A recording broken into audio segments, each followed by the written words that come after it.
Welcome to the NHS Tayside Occupational Therapy Little Scribblers presentation. This presentation will focus upon supporting your knowledge and understanding of the foundation skills needed to be developed before your child is able to write. We know that play is a child's main occupation. It's vital for supporting our child's early brain development and is the way they learn about the world around them. Through play, our children experiment with all the skills needed for developing their gross and fine motor skills, as well as their cognitive and social emotional development. All of these are vitally important building blocks to develop our children's everyday occupations. For example, dressing themselves, feeding themselves using cutlery, cutting up with scissors, riding a bike, and so many more. There are lots of skills that a child needs to be able to do before they can even hold a pencil. The development of a child's motor skills begins when they're born, and they develop their gross motor skills first. As the baby begins to explore the world around them through learning to roll, sit, crawl, stand and walk, they are building strong core muscles in their bodies. Gross motor skills are the foundation of fine motor skills, and when a child is able to control these big motor movements, they have better control over the smaller muscle movements. A typical 3 to 5-year-old needs lots of regular opportunity to practice physical movements in their play each day. Crossing the midline is the ability to reach over the middle of your body to the opposite side. For example, reaching with your right hand over to the left to pick something up. A person's midline can be thought of as an imaginary line drawn from the centre of the head straight down to the feet, separating left and right sides of the body.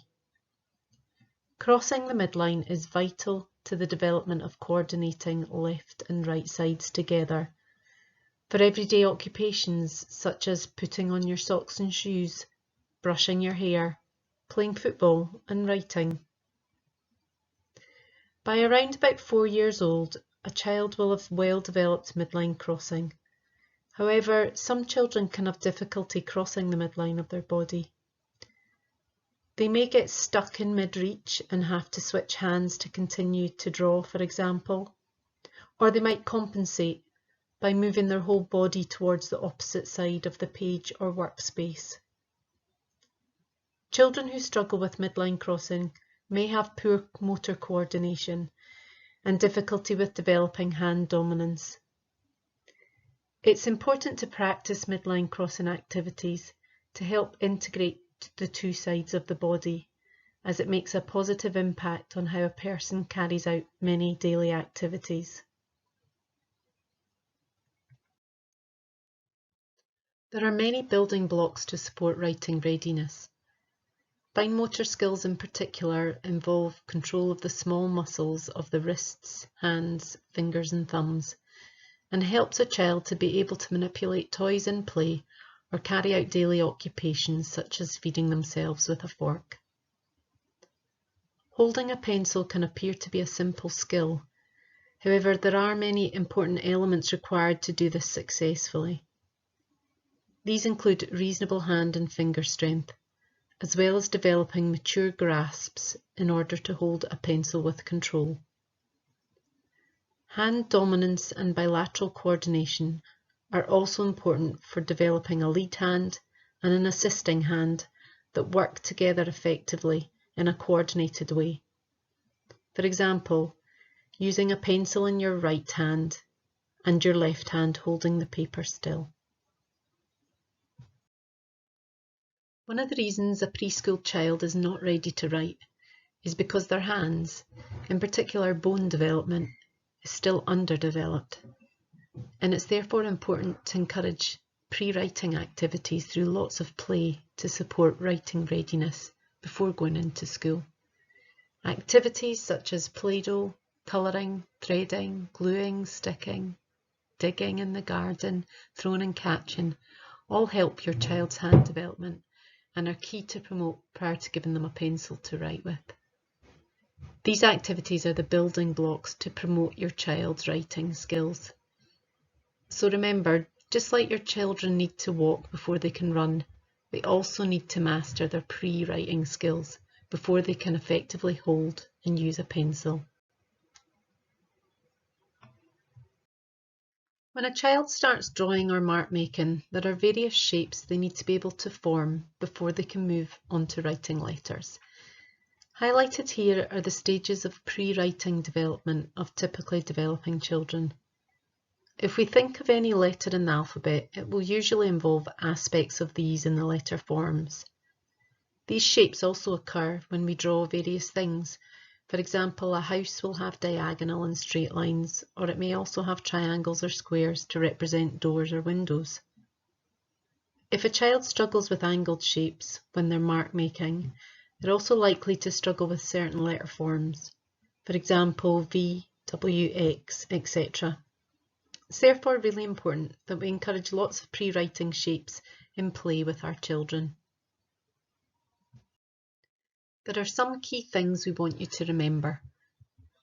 The development of gross motor, midline crossing and fine motor skills all support your child to develop the skills needed for handwriting. Pre-writing skills are needed before any letter formation or other handwriting skills are mastered. If you focus upon these building block skills whilst having fun and play with your child, this will all help work towards their writing readiness. The following slides can be used to print and use as a guide for activities. We've created an instruction slide followed by some pictures of how the activity may look. These can be used in whatever way is suitable at nursery, school or home. They could be used in activity of the week or all used at once for a pre-writing session for a whole large group. We've chosen 6 activities that cover a range of skills that support pre-writing. These are a good starting point, however there are many other great activities that work on these skills. Use your imagination and get creative. Sensory writing. Did you know you don't need to pick up a pencil to learn about shape formation? If your child has not yet mastered drawing shapes and patterns, then work on these first before attempting numbers and letters. Tracing and drawing shapes and patterns will help your child master the diagonals and curves necessary for letter formation. For sensory writing, you can use lentils, rice, crazy soap, flour, sand, or anything similar. This encourages finger isolation, visual perceptual skills, learning about pre-writing shapes, sensory play, using 2 hands together or bilateral coordination, and using midline crossing skills. Encourage your child to use their index finger to form letter shapes in lazy eights. Can they try their initials? Here are some picture examples of sensory writing activities. We've included pictures of lentils, paint, sand, salt, and rubbing over different types of surfaces. An important part of handwriting is holding a pencil. Using hands-on activities to promote pincer grip is a great place to start supporting this skill. Peg the animal is an activity that encourages the use of pincer grip and using 2 hands together. By using a picture and encouraging the child to peg on the hedgehog's spikes or give the lion back his mane, this is a great way to encourage the child to do this in a fun way. Other activities that could be used for this are helping somebody to peg out the washing or creating your own little washing line to peg on socks or clothes or anything like that. Here are some pictures you could use for your pegs and some examples of children participating in the activity. Cotton bud painting is another great activity that encourages the use of pincer grip and using 2 hands together. You can use it to support letter and shape formation. Encourage the child to use their finger and thumb to pick up a cotton bud, dip it in paint and paint in a picture or make lots of dots. Can the child try making the first letter of their name? Maybe they want to use the dots to colour something in, or just have fun in any way or design you feel like. Here are some examples of children using the cotton buds to paint in or colour in pictures. You can use a picture or let the child use their imagination. We use black paper around bonfire night and ask the child to create fireworks and then turn these into rockets. This is just one example of many fun themes that you can do. Cotton wool gluing and painting. This activity encourages the use of pincer grip and using both hands together. Encourage the child to use their finger and thumb to pick up a cotton wool ball, dip it in glue or paint and create a picture. Ripping paper is another activity that encourages the use of using two hands together. By ripping up tissue paper and rolling them into little balls, you could then create any picture that you fancy and create something lovely while still using all these skills together. Here are some pictures that you could use for your pegs and some examples of children participating in this activity. Threading is a great task that encourages the use of fine motor skills, hand-eye coordination, using two hands together, pincer grip and using a leading and supporting hand. Encourage your child to thread pasta onto a shoelace and make a long pasta snake. You could use wooden shapes to make a pattern, or if you have beads or buttons lying around, you could make a lovely necklace. Anything that you have that you could use for this activity is great. There are no particular rules. Here are some examples of activities that we've had fun with doing ourselves. The last few activities have all worked on similar skills. Here are some pictures of other activities that also work on the same skills to give you some extra ideas. Play-doh is a great way to use lots of muscles in your hand. You could use this as a warm-up to get you ready for all the other activities. Encourage the child to roll out Play-doh into sausage shapes or round balls. Then use your imagination to see what you can make those into. How about practicing using your pincer grip and making some hedgehogs? You could encourage a child to then place Play-doh onto letters and copy the shapes so that they can get to become familiar with them, or get them to make their own shapes without the guide. You don't have to buy Play-doh. Making your own Play-doh is a great activity to do together. Here are some examples of exercises that you could do to warm up all the muscles in your hand and a recipe to get you started. Loose parts play introduces simple everyday objects that can improve creativity and encourage problem-solving skills. Having loose parts available allows your children to learn and explore these skills. Here's an example of a box of loose parts and some further information and a link if you'd like to find out more. The skills we use for writing are also used in practice as we carry out many of our everyday occupations. By participating in these, we are not only practicing and improving the foundations of writing, but also becoming more skilled at doing all of our occupations. Here are some pictures of examples.